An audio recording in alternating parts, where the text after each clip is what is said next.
अध्याय 1। एस्तर की पुस्तक अध्याय 1। क्षयर्ष की जीवनार के समय वश्ती का पटवानी के पद से उतारा जाना। क्षयर्ष नाम राजा के दिनों में ये बातें हुई। यह वही क्षयर्ष है जो 127 प्रांतों पर अर्थात हिंदुस्तान से लेकर कुश देश तक राज्य करता था। उन्हीं दिनों में जब क्षयर्ष राजा अपनी उस राजगद्दी पर विराजमान था जो शुनन नाम राजगढ़ में थी। वहां उसने अपने राज्य के तीसरे वर्ष में अपने सब हाकिमों और कर्मचारियों की जीवनार की।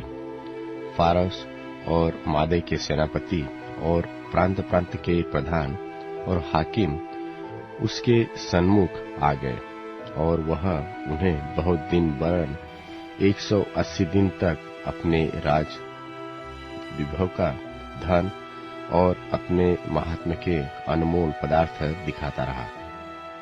इतने दिनों में बीतने पर राजा ने क्या छोटे क्या बड़े उन सबों की जो शुनन नाम राजगढ़ में इकट्ठे हुए थे राजभवन की बारी के आंगन में 7 दिन तक जीवनार की।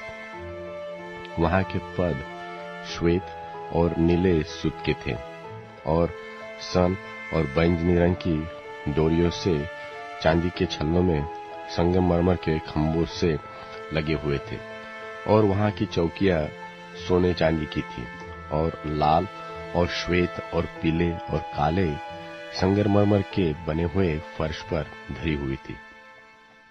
उस जीवनार में राजा के योग्य दाख मधु भिन्न भिन्न रूप के सोने के पात्रों में डालकर राजा की उदारता से बहुतायत के साथ पिलाया जाता था।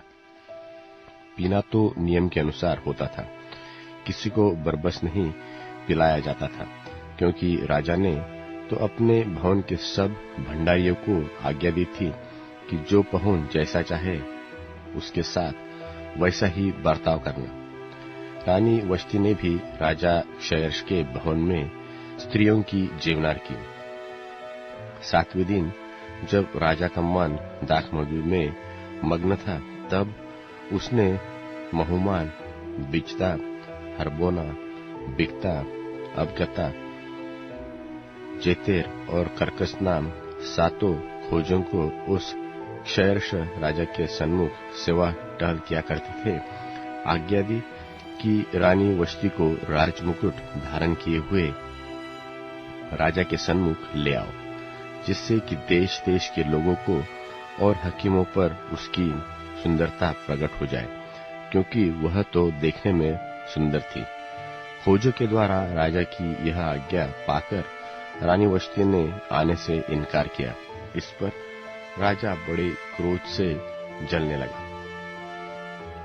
तब राजा ने समय समय का भेद जानने वाले पंडितों से पूछा। राजा तो नीति और न्याय के सब ज्ञानियों से ऐसा ही किया करता था और उसके पास कर्षणा, शेतार, अदमाता, तर्शीश, मेरेस, मर्सना और मकुकान नाम फारस और मादे के 7 खोजे थे और राजा का दर्शन करते थे और राज्य के मुख्य मुख्य पदों पर नियुक्त किए गए थे। राजा ने पूछा कि रानी वश्ती ने राजा की खोजों द्वारा दिलाई हुई आज्ञा का उल्लंघन किया तो हमें नीति के अनुसार उसके साथ क्या किया जाना चाहिए। तब मकुकान ने राजा और हाकिमों की उपस्थिति में उत्तर दिया, रानी वश्ती ने जो अनुचित काम किया है वह न केवल राजा से परंतु सब हाकिमों से और उन सब देशों के लोगों से भी जो राजा क्षयर्ष के सब प्रांतों में रहते हैं, क्योंकि रानी के इस काम की चर्चा सब स्त्रियों में होगी।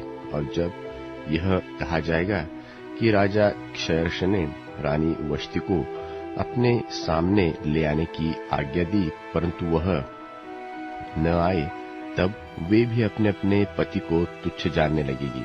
और आज के दिन फारसी और मादी हाकिमों की स्त्रियां जिन्होंने रानी की यह बात सुनी है तो वे भी राजा के सब हाकिमों से ऐसा ही कहने लगेगी। इस प्रकार बहुत ही घृणा और क्रोध उत्पन्न होगा।